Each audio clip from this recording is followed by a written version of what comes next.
Hello guys, நம்ம channel பேரு one shot movie. நம்ம சேனலுக்கு யாரும் புதுசா வந்தீங்கன்னா சப்ஸ்கிரைப் பண்ணிட்டு வீடியோ பாருங்க. படத்தோட ஓப்பனிங் சீன்லயே ஒரு வயசான பாட்டிய காமிக்கிறாங்க. ஒரு பெரிய வீட்ல வாழ்ந்துருப்பாங்க போல. இப்ப அந்த வீடு வேணாம்னு முடிவு பண்ணிட்டு கார்ல ஏறி அவங்களோட திங்ஸ் எல்லாம் பேக் பண்ணிட்டு போறாங்க. அப்படி போறதுக்கு முன்னாடியே அந்த வீட்டை ஒரு முறை திரும்பி பார்த்து போறாங்க. உடனே ஏதோ ஒரு சத்தம் கேட்குது. அது என்ன சத்தம்னு போய் பார்த்தா, அந்த வீட்ல ஒரு ரூம்ல ஒரு இருட்டறையில லைட் ஆஃப் ஆகி ஆன் ஆகுது. அந்த ரூம்ல ஒரு தையல் மிஷின் தானாகவே ரன் ஆகுது. அங்க போடுறாங்க டைட்டில் கார்டு தமிழ்ல தையல் மிஷின்னு. அடுத்த சீன்லயே நம்ம படத்தோட ஹீரோவை காமிக்கிறாங்க. அவரு போலீஸா ஒர்க் பண்றாரு. அந்த போலீஸ் ஸ்டேஷன்ல ஒரு கேஸ் வந்திருக்கும்.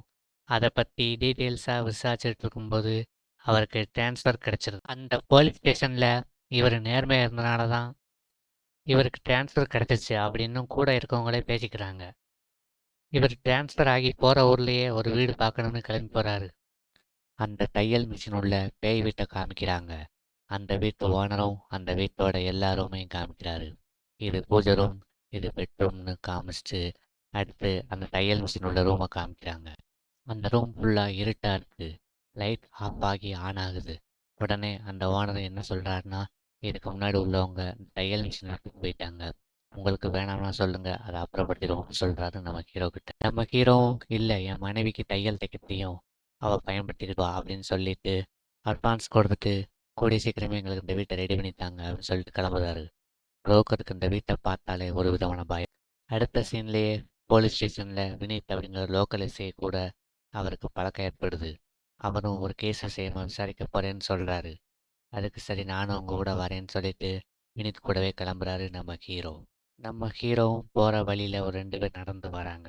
அவங்க 2 பேரும் இந்த போலீஸ் 2 பேரையும் பார்த்து பயப்படுறாங்க. அதை கவனிச்ச நம்ம ஹீரோ அவங்க 2 பேரையும் கூப்பிட்டு விசாரிக்கிறாரு. அதுக்கு அந்த 2 பேரும் நாங்கள் கூலி தொழிலாளியாக ஒர்க் பண்ணோம் அப்படின்னு சொல்கிறாங்க. இருந்தாலும் நம்ம ஹீரோவுக்கு அவங்க மேலே சந்தேகம் வருது. அடுத்த சீன்லேயே அந்த வீட்டு ஓனர் 2 பேரை வர சொல்லி அந்த போலீஸ்காரோடைய திங்ஸ் எல்லாம் இறக்கி வச்சிருக்காங்க அந்த வீட்டில். அப்படி அந்த 2 ஒர்க்கர்ஸும் தன்னுடைய வேலையை பார்த்துட்டு இருக்கும்போது அந்த வீட்டில் ஒரு அமானுஷ்ய உருவத்தை பார்க்குறாங்க. அதை பார்த்து 2 பேருமே பயந்து ஓடிடுறாங்க. அடுத்த சீன்லேயே ஹீரோவுடைய ஃபேமிலியும் அந்த வீட்டுக்கு குடி போகிறாங்க. அந்த வீட்டில் அவருடைய ஃபேமிலியும் அவரும் சந்தோஷமா வாழ்ந்துக்கிட்டு வராங்க. அந்த சமயத்தில் தான் நம்ம ஹீரோவும் டியூட்டி கிளம்புறதுக்காக குளிக்க போயிடுறாரு.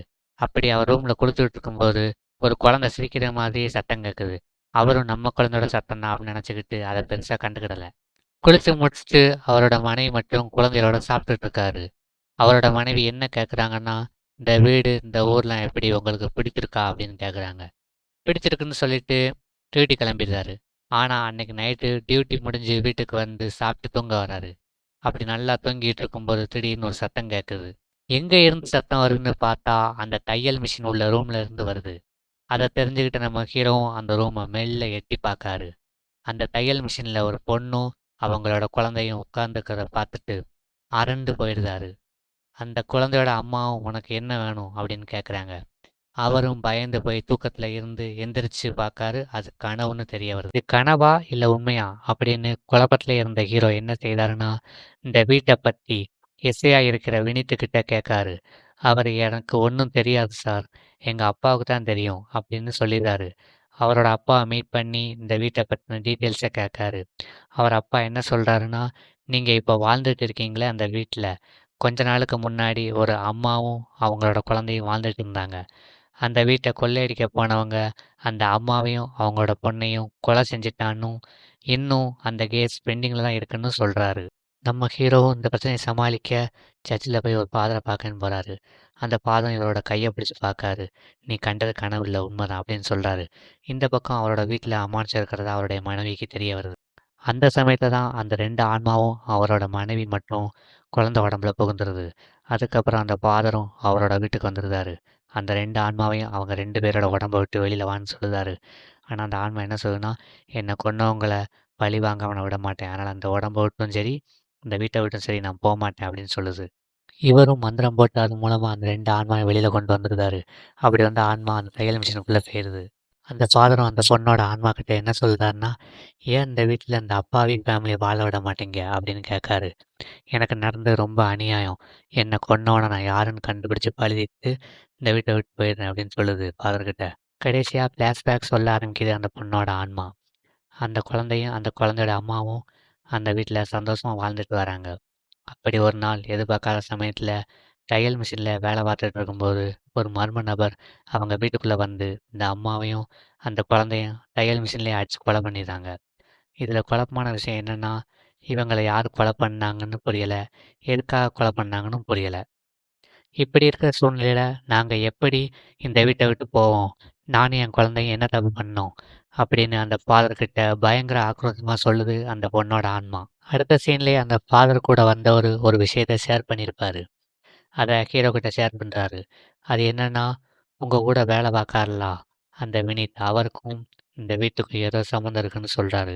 உடனே ஹீரோவும் தயக்கத்துல இருக்காரு. கடைசியா கிளைமேக்ஸ்ல வினித் அடிச்சு கேட்குறாரு. அவரும் உண்மையை ஒத்துக்கிறாரு. அந்த 2 கொலையும் நான் தான் பண்ணேன் அப்படின்னு. ஹீரோ கிட்ட வினித் ஃப்ளாஷ்பேக்கில் என்ன சொல்றாருன்னா, அந்த பொண்ணை எனக்கு பிடிச்சு போய் அவங்க வீட்டில் தனியாக இருக்கும்போது லவ் ப்ரப்போஸ் பண்ணலான்னு போனேன். ஆனால் அவங்க என்னைய பார்த்துட்டு நீங்கள் எதுக்கு இங்கே வந்தீங்கன்னு தப்பாக புரிஞ்சுக்கிட்டு என்ன அடித்து அவமானப்படுத்திட்டாங்க. இனி எனக்கு கிடைக்காதவ யாருக்கும் கிடைக்கூடாதுன்னு அந்த பொண்ணையும் அந்த குழந்தையும் நான் கொலை செஞ்சேன் அப்படின்னு நம்ம ஹீரோ கிட்ட சொல்கிறாரு. உடனே வினித் என்ன செய்தாருன்னா, இனிமேல் எனக்கும் வாழ பிடிக்கல, நானும் இறந்துடுறேன் அப்படின்னு சொல்லிட்டு அவரே அவரோட கழுத்தை அறுத்து இறந்தும் போயிருந்தாரு. இதெல்லாம் அந்த 2 ஆன்மாக்களும் தெரிய வருது. நம்ம இறப்புக்கு யார் காரணம் தெரிஞ்சிருச்சு அப்படின்னு அந்த 2 ஆன்மாவும் சாந்தி அடைஞ்சிருது. இதோட அந்த படத்தை முடிக்கிறாங்க. கடைசி வரைக்கும் இந்த வீடியோ பார்த்ததுக்கு நன்றி. இந்த வீடியோ பிடிச்சிருந்தா லைக் பண்ணுங்க. உங்க ஃப்ரெண்ட்ஸ் அண்ட் ஃபேமிலிக்கு ஷேர் பண்ணுங்க.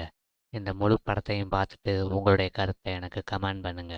Thank you for watching.